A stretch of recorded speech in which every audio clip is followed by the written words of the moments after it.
But what worries me most, as I was saying earlier, is the denial of some African states that there is dementia in their country. Their focus is entirely on the young population. So in certain countries, as we found out in our report in 2017 on Africa, if you're lucky enough that you have a family that looks after you, nobody will worry and somebody will look after you. But if you're not, you end up in the street and you die, effectively. That's what happens. So we need to protect the rights of those that at this moment in time are going through that.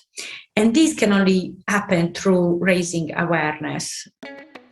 Silver Adventures is a content and technology company dedicated to improving the lives of older adults through immersive virtual reality experiences. And this podcast is our opportunity to hear from industry experts, thought leaders, and passionate individuals to share with you their knowledge, expertise, and experiences. Welcome to the Aged Care Enrichment Podcast.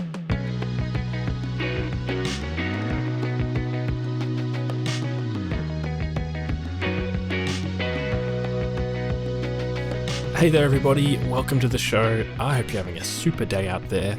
I'm your host Ash Tanif, and today we've got a very special guest from Alzheimer's Disease International, Paola Barbarino. As CEO of Alzheimer's Disease International, or ADI, Paola leads the efforts to support national dementia organisations around the world and help drive change on a global level. And chances are, if you haven't heard of Paola or the ADI, then you've heard of their work. We recorded this interview at the tail end of Alzheimer's Awareness Month, which the ADI started. Now, we've had a few different guests on the show talking about dementia and awareness, but this conversation with Paola really put a lot of things into context for me. And I got to ask a question that maybe some of you have been wondering. Do we really need more dementia awareness programs? In countries like Australia and the UK, aren't we aware enough? Well, Paola will explain. As always, if you catch yourself nodding along with the conversations or making sounds like, wow, or ah, then we'd really appreciate it if you posted some of those reactions in a review. More reviews means more listeners, more episodes, and more for you to enjoy. It's what I'm calling the circle of podcasting. But back to today's episode, we hope you enjoy this chat with Paola Barbarino. Paola, thank you so much for joining us on the program today. Thank you very much, Ash. It's my pleasure to be with you today. It's great to have you. It looks like a really sunny day over there in London. Can you give our listeners a little bit of your background and the work that you're doing at the moment? Yes. So I'm Paola Barbarino, and I am the Chief Executive Officer of Alzheimer's Disease International. Alzheimer's Disease International is the umbrella organization of over 105 Alzheimer associations within nations. So we have one member per country, 105 countries and 20 countries in development. We were created by the four largest Alzheimer's associations back in the 80s, the UK, Australia, Canada, and the US, because it was important at the time to realize that unless you represent multiple regions of the world and countries, you really cannot be heard at the level of the World Health Organization or the United Nations. And at the time, there wasn't a healthcare international body, an NGO that would look after Alzheimer's or dementia. ADI was created. Now, if you think about other conditions, other diseases, for example, the International Union for Cancer Control say that was created in the 30s. And yet ADI was created in the 80s. And this tells you a little bit about the huge stigma surrounding Alzheimer's and dementia. So nobody really wanted to talk about it, even at multilateral level, many, many years ago. And we know now that it's the 7th leading cause of death in the world. But at the time, nobody really knew anything about prevalence and incidence. So this is also what ADI does. We started looking at the figures globally for dementia, because that would give us a better arsenal of weapons, if you wish, or statistical weapons with which to attract the attention of the world. So I manage the organization, which is a membership organization. We do publication, as I just told you. And then the third thing that we do awareness raising on a larger scale. So it could be going to multilaterals like the UN or the WHO. It could be going to regional bodies. It could be go to national bodies with our members. or it could be generally doing awareness raising. Now, you're recording this during World Alzheimer's Month, which is our biggest awareness raising campaign. Fantastic. And for a lot of our listeners who work within aged care and healthcare in general, they might feel like raising awareness is something that they don't need, that if they're dealing with people who have Alzheimer's every day. But is this still a really prevalent issue in countries like the UK and Australia? So awareness raising is massively important.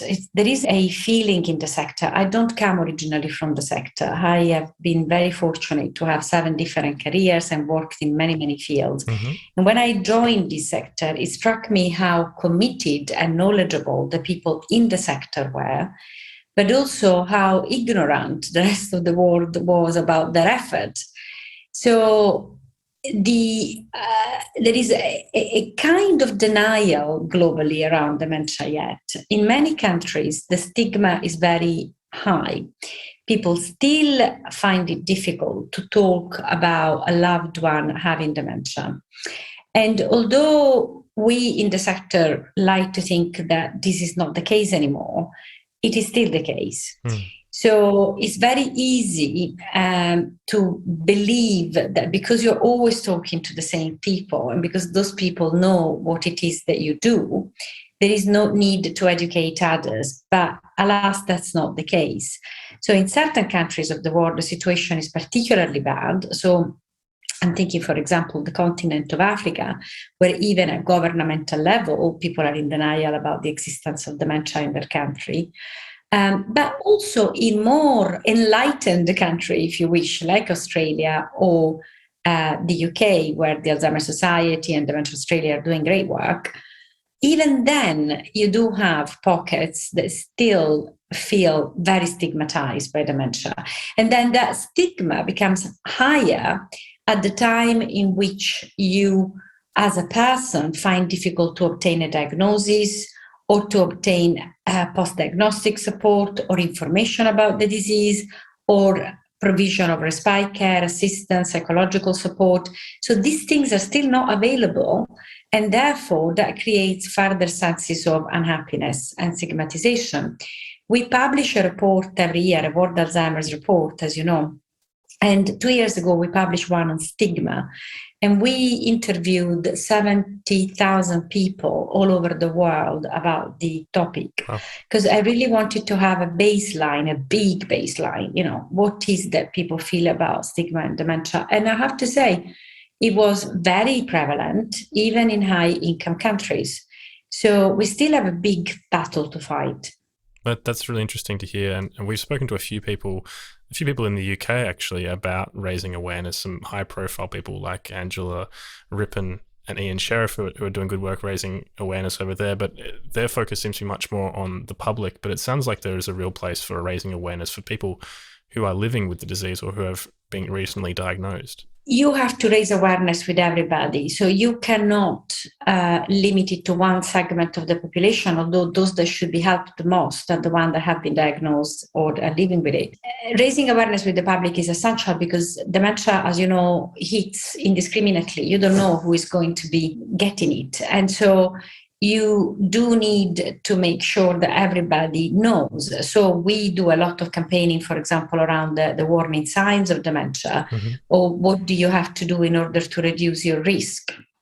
Now, it always helps us when high-profile figures like the wonderful Angela Rippon, for example, do social media or tweets or go public in programs to say something about the issue. I mean, we at ADI have got our own high-profile figures which operate at global level. We have the Queen of Spain, the Queen of Sweden, etc., who are great advocates. It's very difficult also for organizations to find advocates because the stigma is high. And as you know, several public figures do have dementia, but the families don't want to talk about it. So, it's still a challenge. When Dementia Australia finds an advocate for you guys, for example, that is a big achievement. It's never easy to find people that want to advocate for something as complex. Plus, for many people, the experience of looking after a dear one that has dementia is a very personal and sometimes very painful experience. And, some people just don't want to share it. Yeah, absolutely. Now, you've mentioned a few times the annual report that ADI releases, and I believe you just released this week. Yes. In alignment with the World Alzheimer's Day, which was yesterday as we recorded. Can you tell us a bit about what was in this year's report? Yes. So perhaps we should take a step back. So ADI is the organization that organizes World Alzheimer's Day and World Alzheimer's Month. So we created it about 10 years ago because there was nothing. There wasn't a day to celebrate Alzheimer's and dementia. And it's wonderful to see just how many people now do it.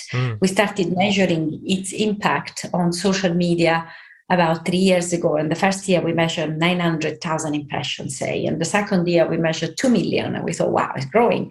Then last year we measured 20 million. We thought, oh my God, it's growing really seriously. Mm-hmm. And then this year, as I speak to you, yesterday we were at 31 million. Wow. So the movement is becoming bigger and bigger. So for us at multilateral level, it's very important to have these figures because we can go with much more confidence to the WHO, to the various bodies that we interact with and say, look, there's millions of people here that are really asking, demanding for change. So change is what we demand in the World Alzheimer's Report. The one we launched yesterday is about diagnosis. So we have commissioned two reports, one on diagnosis this year, one on post-diagnostic support for next year, both of them to be done by McGill University. Now, the reason why we worked on diagnosis this year is that we could see this little perfect storm gathering on the horizon. And that is that COVID-19, first and foremost, has obviously on the diagnosis of dementia. So we could see that at some point there would be a glut and a lot of people would ask for a diagnosis because they'd been too scared to go and see the doctor for 1.5 years. The second one is that there are therapeutic breakthrough on the horizon. So you may know, of course, that there is the possibility of some medical cure. And cure, we can only talk about cure. These are all things at the moment delaying the onset of the disease, but certainly something that the public will be interested into and want. Now, all these compounds are coming on the market, require a confirmed diagnosis of Alzheimer or dementia. And actually, to diagnose Alzheimer and dementia is really difficult. It's not easy at all. And also, when I say Alzheimer and dementia, it's kind of wrong because one is a disease, one is a condition. And so Alzheimer is a form of dementia. There are 104 forms of dementia, and Alzheimer is one of them, the most common. But diagnosing all of these is not simple at all. We still don't have a blood biomarker. We think there's going to be one arriving soon. And that also is one of the reasons why we did the diagnostic report, because we thought, there's going to be further diagnostic capacity. But the presence of this possible therapeutic breakthrough that would require diagnosis means, again, that people will be asking for a diagnosis. Because if you have to be diagnosed timely, which is in both cases necessary, then you do need to go to your doctor, and there would be, again, a glut of people that will be hopefully more interested. This is why the theme of this year is also no dementia, no Alzheimer, and learn to recognize the warning sign of dementia so that you can ask for a diagnosis. Now, the other thing that we realized was that in certain countries, in many countries, the availability of diagnostic equipment is very limited. But in other countries, even the availability of psychiatrists, geriatricians, neurologists that could interpret those results is even lower. And even in countries like Australia, for example, you will have areas that are better served and areas that are worse served. And so some people, for example, in rural areas, pretty much all over the world, comment and lament the fact that there are less provisions in their areas. So, you don't want to end up in a situation like we say in England of a postcode lottery where some people get better because they happen to be in an area where there is better service and some others don't. So it's quite a complex thing. But we wanted to look at the problem from a geopolitical viewpoint, obviously, from a social viewpoint, From the point of view of people living with dementia, so what had been their experience? Because we've been hearing a lot of stories about people pretty much told you have a diagnosis and that's it, go back home. Yeah. That's it, this is terminal and no information provided. So one of the interesting things we discovered in the report is that a high percentage of people this terrible experience of being given a diagnosis, and the doctor don't point them to the relevant information. And yet 98% of all Alzheimer's associations that we work with have that information on their website. So there is a simple break point in communication between the doctors that should just point the person at the very least, to these sources that are available, so the people can start understanding what will be the progression of the disease, whether they can access information, and what can they do to make their quality of life better during the course of the disease and for their families.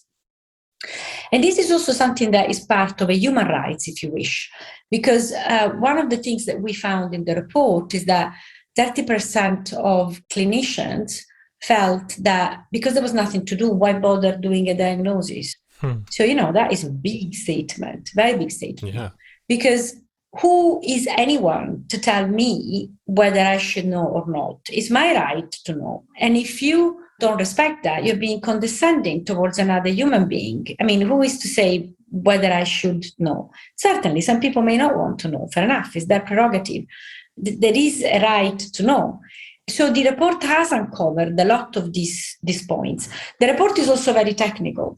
So it's also very good for GPs and for family doctors. It's very good for researchers, because effectively it goes through in great detail all the technical elements of diagnosing from the point of view of a doctor that has to deliver a diagnosis and do a diagnosis, and what is all the latest around diagnostics, and from the point of view of researcher, and what is the late bit about research. But again, as I say, we look at it from all kinds of angles: political angle, from the angle of a person with dementia, of a carer, and so on and so forth. Wow, so many different moving parts there to kind of tie up into one report and one approach. I hadn't thought about but you're right, of course, the people who are being diagnosed, if the service they're getting from their GP is not adequate or is not preparing them for the next stage by providing resources, then they're being left out, and there is a need to direct them to things. Have you found that it's successful in targeting GPs to encourage them to give more information, or do you just need to go above the GPs and go straight to the audience? Well, to a point, one of I'll tell you how the first idea of the report came into my mind was actually slightly different. I had gone to a gathering in Europe of a European body that was working on big data and diagnostics, like wearables, the kind of stuff that you can get from wearables. And so as I was going to speak at this event and I was gathering information on this particular issue, I was given this article. I found that many people who suspected they had dementia, but they were too scared to go to the doctor to ask for a diagnosis because they didn't want, a lot of people don't want to know really. They want to know, but they don't want to know. We go to websites which were kind of bogus websites, if you wish, right. Then were promising bogus cures, and then they were spending money on these cures. So I thought, oh my God, you're talking of people who are really vulnerable because they're scared, because they don't know what they have, because what they have may be very, very complex and, may make them vulnerable. So why don't government provide you with a point of entry in the healthcare system website, like it would be the NHS in England, and say, well, if you think you have dementia, this is what you have to do, and either give them a test or tell them what are the next steps.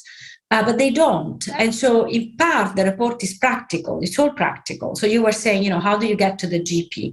The report was about also making recommendations to government. We make some very clear recommendations. All over 50 should go for a checkup at their doctors. So the report now becomes part of a public health strategy. So what we are trying now to do for all of our members to go to their government with the report and say to their government, look, this is a big problem, it's not sorted. This report gives you all the background about it. What about public health campaigning for the public? Yes, but also better education for the doctors. Because obviously the doctors have to be knowledgeable about a huge amount of topics. Yeah. And their education is actually the duty of the body that employs them. So there was a study by OECD in 2017. OECD is the body that gathers all the high income nations that say that in the lifetime of a doctor, an average doctor in OECD country would get 12 hours of tuition around dementia and Alzheimer. So, 12 hours. And how many years do they study? 7? Yeah. So, this was high income country. So just tells you, in our report on stigma of 2019, the survey we did of global practitioners, 62% of nurses and doctors thought that Alzheimer's was a part of normal aging.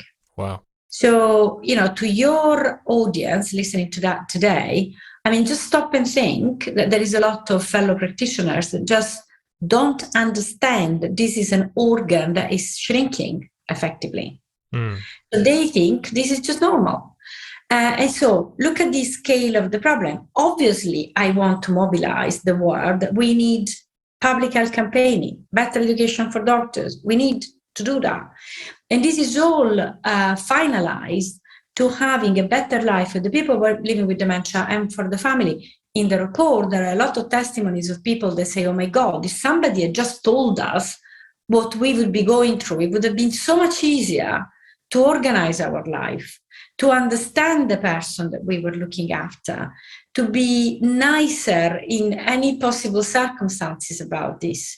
And this is about, dignity, is about making another human being still feel loved and understood at a time in which there can be enormous confusion, both from the point of view of the person that has the disease and from the point of view of the family that sees this person with a disease. This episode is sponsored by Ending Loneliness Together. I just felt a sadness inside. I've never spoken to anyone about feeling lonely. I've never spoken to my family. I think I always try to show I'm well, especially to the kids. They'd never imagine that I felt lonely. Over 5 million Australians are lonely. While we all feel lonely from time to time, longer periods of loneliness are damaging to our health and well-being. Ending Loneliness Together is a national Australian charity with the vision to halve chronic loneliness by 2030. We all have a role to play in ending loneliness. Consider making a donation, becoming a member, or sharing your story with others. Go to www.endingloneliness.com.au for more information. People who've listened to the show and heard our episode with Kate Swaffer will remember the term CRPD, the UN Convention of the Rights of Persons with Disabilities, and people living with dementia are covered under this convention, but it seems like globally there are some failings in the way that the human rights of people living with dementia are safeguarded. Can you give us an overview of what this looks like, human rights?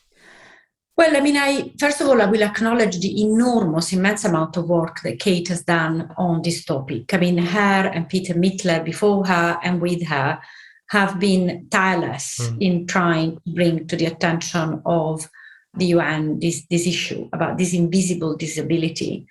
And this is a big topic. And we also covered it in last year's report, which was on design, dignity, and dementia, that was actually authored by a Wollongong University team at that point.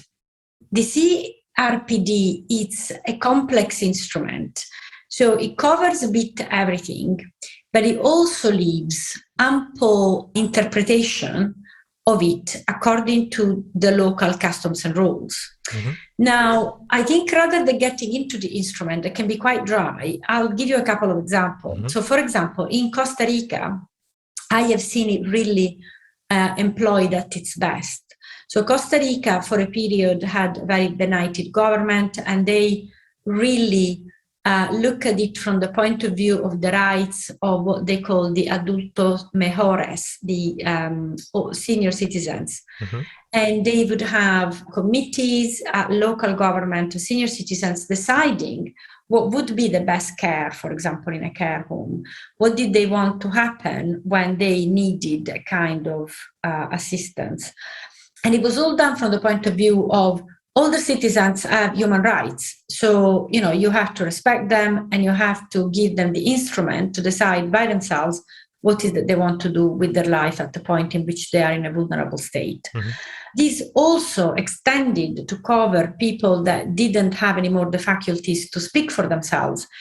And it extended to creating day centers, for example, or even overnight centers for people that were homeless, elderly and homeless, with conditions like dementia or other addictions.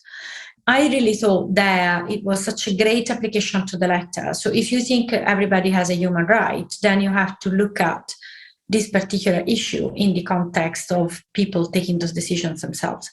On the other end of the spectrum, you've got Africa, where a lot of our members report of immense amount of stigmatization and also of physical attacks. Wow. People being chased in the street because other people think they are having demonic possessions and these horrible ways of believing. But again, it's all to do with a lack of education, public awareness. So our members in Africa, there is plenty now, are doing enormous amount of work about educating people about the fact that this is a disease, like unfortunately cancer is a disease, like heart disease is a disease. It's a disease. And so, we have to get with it. But what worries me most, as I was saying earlier, is the denial of some African states that there is dementia in their country. Their focus is entirely on the young population. So in certain countries, as we found out in our report in 2017 on Africa, if you're lucky enough that you have a family that looks after you, nobody will worry and somebody will look after you. But if you're not, you end up in the street and you die, effectively. That's what happens. Wow. So we need to protect the rights of those that at this moment in time are going through that.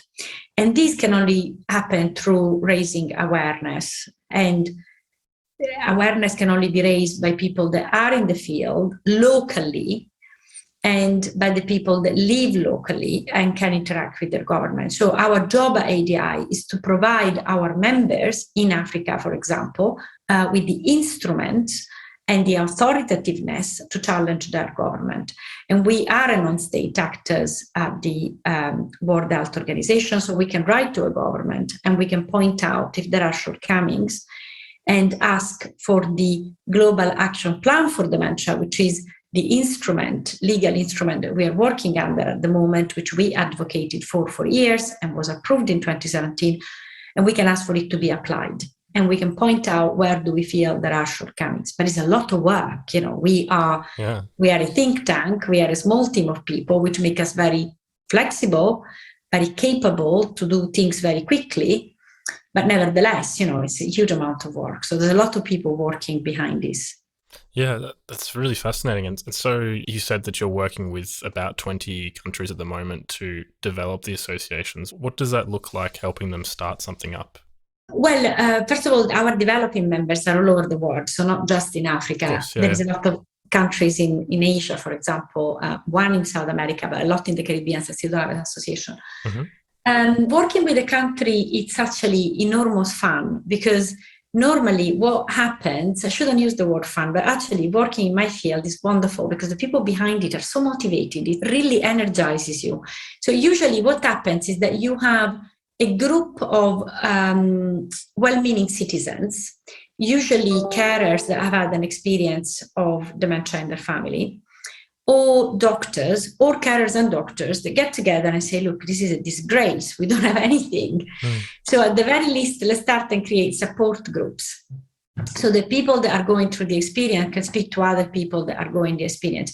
But, I live in England, and a friend of mine asked me the other day saying, look, my dad clearly is beyond himself because his wife has dementia and has just gone into a care home. He's a man that doesn't really have a social circle because he's always been with her. And at the moment, he finds it so difficult because he doesn't know anyone that is going through this. So this is in England where there is a lot of provision. So you can imagine everybody in the world has that problem. So it's lovely when these groups of people come together and want to help other people because they've gone through the experience. This is normally how it starts. Then they come to us and they usually find us. Sometimes we don't know how they find us. Sometimes we find them. and then ask us to help set up a charity. Sometimes they've already set up a charity. We have 2 levels of education, which we call Alzheimer's University. So the first one is about how to create a strong association. So we bring them normally to London or wherever in the world we are holding this Alzheimer's University, and we get them to work together with a number of professionals from larger associations that explain, for example, how governance work, how do you create a board, how do you make yourself accountable, how do you do fundraising, how do you raise awareness, how do you interact with the people around you. So that's the first level. And then they go, and for 3 or 4 years, they set up the association and we monitor them. So we provide help, advice, support. We put them in touch with other members if they have particular issues, other members that we know have gone through that before, so they can have a mentor. And then about 5 years later, we bring them together for another Alzheimer's University, and this is around advocacy. So we then spend with them a lot of time going through government interaction. How do you interact with your government? And for us, that is illuminating because, of course, you know, there is a strong feeling in the Anglo-Saxon world. I'm Italian, but I live in London, that, you know, all governments are homogeneous. You write to your MP and you protest and whatever. But of course, that doesn't work. In the vast majority of the world, you also have to be quite expedient. You have to look at the opportunities in front of you. You know, if there is a high-profile politician and you happen to know that there is dementia in their family, that person probably is the most likely person for you to contact and say, look, you know, would you help us? So in many, many countries, that's how big advances have happened, because you spend time getting to know who is in government and whether they could help you. But what you can be pretty sure of is that not much is going to happen if nobody does anything. So we try and make sure that there is a constant reminder that our community exists and has rights. Yeah, fantastic. That's really interesting I mean, you can imagine it starting from such a small thing, and I wouldn't have thought, but you're right, that you need to teach people how to set up an organization and then how to influence government and influence people around them to start changing their opinions. We're getting towards the end of time today, but I wondered if you might have a message you'd like to share with our listeners, perhaps one for people who are working with aged care or supporting someone living with a diagnosis. I think for the people that are around you, to think about how fortunate you are in Australia to have Dementia Australia, for example, you know, a great organization that has been going for a long time, and appreciate a little bit more how difficult it is still to keep this organization working and influential. And if you can support your local member, so ADI is member in every country, I don't know where your listeners will be, but there is a list of members in our website. If you can support people locally, it's really important because, you know, they need your support, your love, your understanding that there is a big game here. And it's very difficult. We are always against the tide of many other priorities. And if we want this to be a priority, the individual voice matters. I also would like to remind people that, you know, in Australia, there's been recently, for example, an important commission on aging. And I know the Australian government is trying very hard to be more, if you wish, dementia friendly. But that is constantly threatened by resources, by the, you know, other things competing for resources. So it's up to your audience really to do direct action, to make sure that you continue for us all to be together. So when there is World Alzheimer's Month, do participate into it. I think you guys are having Dementia Awareness Week, but this is all part of the same movement. Every member of ADI interprets it as they want. Do use those hashtags, you know, do try to do that. And again, you're very fortunate in Australia to have important advocate like Case Woffer. That is not to be ever forgotten. It's difficult to have a generation of people that advocate. It's important for us to have more. Fantastic. Paola, thank you so much for your time today. Really quickly, if people want to find out about the ADI's report, where can they get that?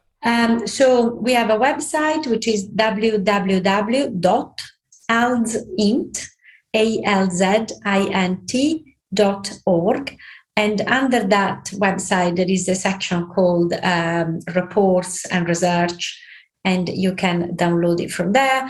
Everything we do is free. Coming to our webinar is free. So I hope your audience will find it of interest and willing to keep in touch. Perfect. Thanks so much for your time, Paola. Thank you very much, Ash.